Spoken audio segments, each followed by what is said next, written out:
What's up everyone, Tech Mindset here. In today's video, I'm going to show you how I'm doing my upgrade from a 3900X to a 5900X.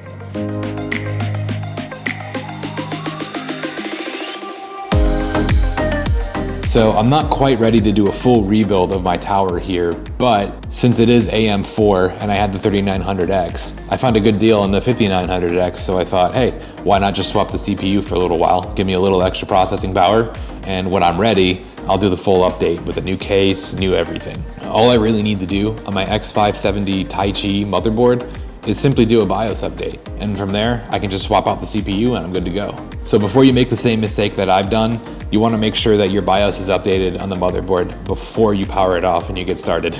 I've definitely installed a processor before and then come to find out that I forgot to install the BIOS. So make sure to update the BIOS before you power off and you bring it up to work on it. Another thing to note is that I'm not gonna go into the fTPM module and Windows 11 with this. Just know that there's gonna be some extra steps once you swap it through if you're using Windows 11. Namely, there were some extra screens that I had to set up and have it reset the TPM and whatnot. So just know that there's gonna be some extra steps with the fTPM module and Windows 11. Another thing before you start any of this, before you even update the firmware, is you wanna make sure to update all of your important files. You don't wanna lose anything when you go to start this process or you drop your tower or anything else. You wanna make sure everything's backed up. My case here is the Phanteks EnthouEvolve ATX case. It's a little on the big side for a mid tower. I really like the metal design on the case, kind of reminded me of the old Mac Pro towers. Eventually I'm gonna switch it up to something else, but for now it's still working for me, so we're just gonna keep it as is. So I picked up more SSDs than the slots I have on here, so I just have a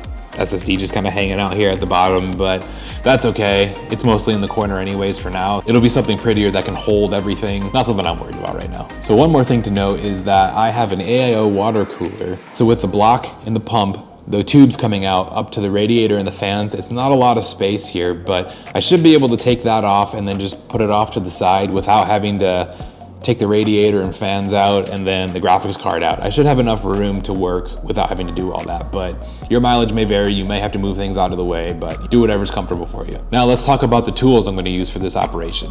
I have an assortment of screwdrivers.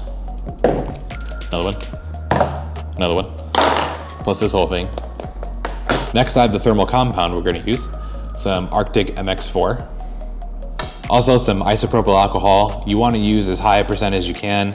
90 and above should be just fine. I think you can get away with 70 for what we're doing, but really the higher the better. I don't wanna damage anything, so this is 91, which should be just fine. Also, I have some coffee filters. That way, instead of paper towels, I don't wanna leave behind any little pieces of fabric, so these should stay together really well and be enough to wipe the thermal compound off the processor and the cooler. So with everything ready to go, let's get started. So first things first, we're gonna power down the computer. There we go. So next thing I'm gonna do is I'm going to pull the power from it. And then I'm going to hold the power button for a little bit to discharge everything else. So before I get started, I put the tower on top of this towel to protect the table as well as the case from the table. So that way we're ready to go. And I have this camera set up above me so we can capture the action from the top down. So as you can see here, this is the water block and the pump. And this is the first thing we need to get. First thing I'm gonna do is unplug this USB cable here that's going into the pump. And then there's also a power cable here that I'm gonna unplug. So I'm gonna start with that first and then move on to the next step. And I'm gonna do my best to keep the cords available but out of the way, because the way I routed these cables goes underneath this radiator and fans, and it's gonna be a pain in the butt if they slide in there and I can't get them. So this video could be a whole lot longer if I have to do that. So I'm gonna keep them as available as I can be so I can grab them and put them back in when I'm done. All right, so I'm gonna unplug these. That's the USB, now I'm gonna pull the power. Rock it gently, just enough for it to come out without horsing it around too much. The next step now, there's 4 nuts here that are applying pressure on this whole pump, keeping it on top of the CPU. So I need to undo these first before I go to the next step. So I'm gonna use my screwdriver here. Of course, getting it to the right direction. And then I'm gonna start undoing these screws, or nuts. They call them thumb nuts.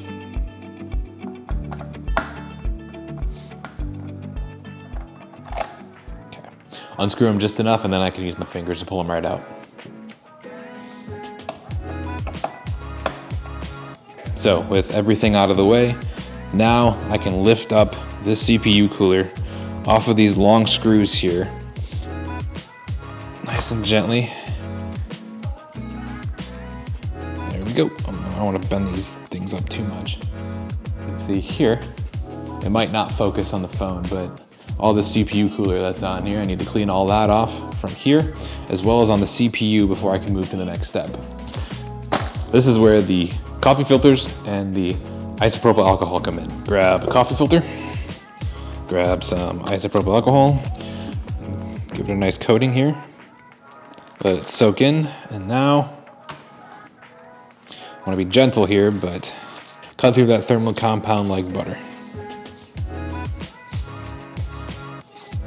Also, something else, don't do what I've done here. I don't know if it's visible here or visible on the camera here, but there are some pretty good scratches on here on this surface. This is what needs to make contact with the CPU, so we want to be very careful not to scratch that, and I've definitely scratched it, so that's my bad. But definitely be careful on your end. So I'm going to do one more pass on the CPU cooler just to make sure I have everything off of it. Now I can turn my attention to the CPU. So with another coffee filter, I'm going to gently wipe off the thermal compound. Okay, it might take more than one, so I'm going to do another pass here. So now with this metal latch here, I need to undo that to be able to pull the CPU out of the motherboard. So I'm going to go ahead and do that now. Just going to push away and then lift it up. You might have seen it move a little bit there. And so now, very gently, I'm going to lift the processor up and out. And here we go, just like that, here's our processor. I've run Intel processors up until I picked up the 3900X, and something that was interesting to me is that the Intel processors, the pins are actually on the motherboard, but on these processors, the pins are actually on the bottom here. I don't know how well you can see it here. So you can see all these really small pins on the processor, which to me makes it much more dangerous. I would rather bend a pin on a motherboard than on a processor like this, and I actually have done that before, but I was able to bend it back, but this is so much more dangerous. I want to be very careful. So now with our new processor here, there's actually a little triangle here. I don't know if you can see it that well on the other camera, but there's a little triangle in the corner, and you might be able to see it as well. There's a triangle on the motherboard itself. These need to be lined up to be able to put the CPU in the right spot to go back in the case. So lining up the triangles, I'm going to gently drop this CPU in here. Once it's in place and it's secured, so I'm going to put this lever down and then secure the CPU onto the motherboard.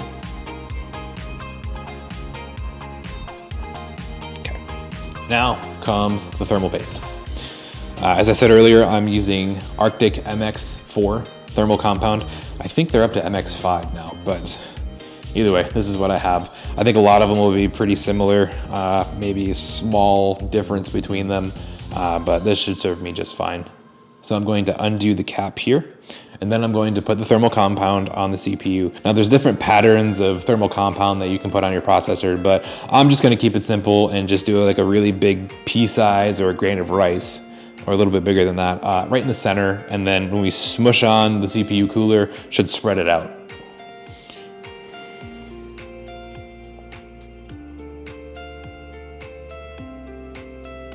So the next thing I'm gonna do is I'm gonna take the CPU cooler, line it up with the holes, and I'm gonna put it in and then screw it back on, so then that way there's consistent pressure between the cooler and the processor. So I'm gonna gently, I need to get these wires out of the way a little bit here. Okay, so I'm going to gently here bring this down.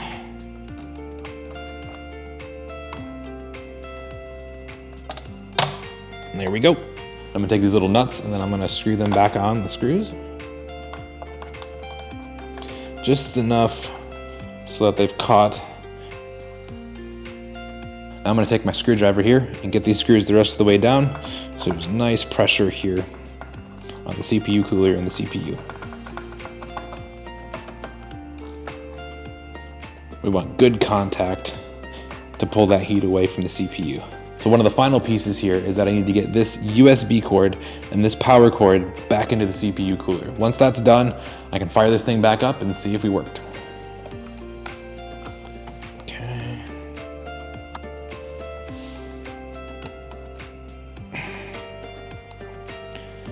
I want to make sure these connections are in there nice and good, because this pump isn't working, we're gonna have a lot of problems. Okay, so now I'm gonna power it on, make sure everything works. So with everything done, I'm gonna go ahead and power this on. Everything's connected, I've given it power and a connection to this monitor, keyboard and mouse. Should be enough to be able to test this. I'm gonna go ahead and hit the power. I see the cooler lit up. That's a good sign. I'm gonna go ahead and go into the BIOS here. There it is, X570 Taichi, AMD Ryzen 9 5900X. Looks like we're working. So now that we're back in Windows, looks like everything's working. Before I put it back under my desk, I'm gonna put the side panel and the front panel back on, and that's it. I found a forum post where people were using an HDR clip and testing their performance with Handbrake. Running an identical render in Handbrake on the 3900X and the 5900X showed a clear 37-second improvement. That's pretty nice with just a simple CPU swap, and that'll tide me over until I'm ready to build my computer from the ground up. That's all for this one. Be sure to like, subscribe, and hit the bell to be notified of future content, and leave a comment if you have ideas for future videos. Be sure to check out my reviews and how-to videos too, and I'll catch you in the next one.